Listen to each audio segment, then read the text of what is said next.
If you wish to be exalted, you must be the servant of all. Especially now that we are in the great need of servant leaders in all institutions of our society, in the government, sa simbahan, especially sa ating community. There's so much healing in our community. There's so much healing that we need to go through. There's so much challenge about serving. Paano ba tayo mag-serve? Ito dapat ay nagmumula sa ating puso. Pure ang hangarin. Sabi nga ni Father Tutu Kaluwa, the genuine service to the Lord is one way, one gift that we can offer to the Lord.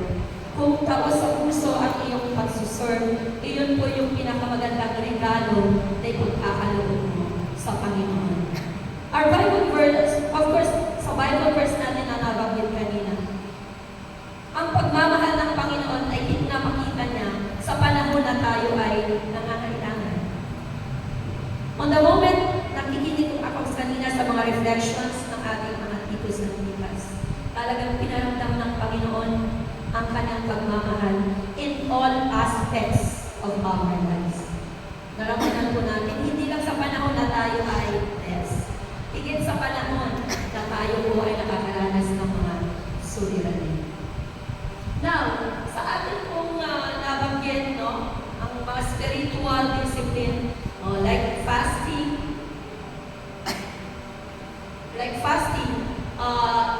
prayers, thanksgiving, repentance, sa nabanggit natin, these are ways to draw us closer to God and take bold step to imitate Him, to attain a victorious life like Christ.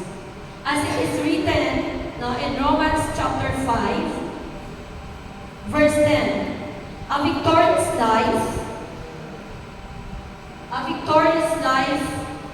is,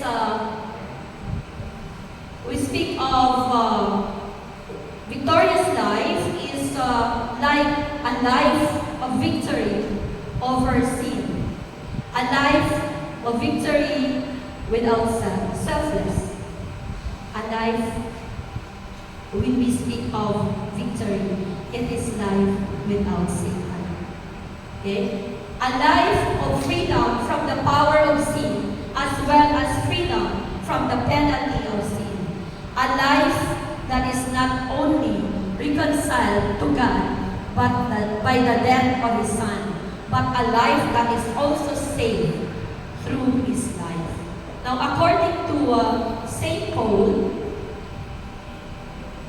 Galatians chapter 2, verse 20, I have been crucified with Christ, yet I live, no longer I, but Christ in me. What does Galatians chapter 2, verse 20 teach us? It teaches us to deny our sinful tendencies, while sins are generally considered actions.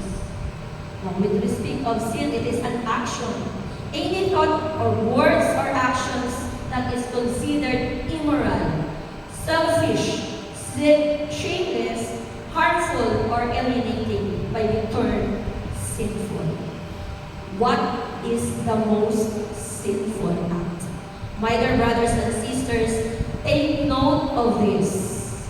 The most sinful act is pride. It has been labeled the mother of all sins and has been deemed the devil's most essential trait. And how do we identify sins in our lives? Knowing our sins requires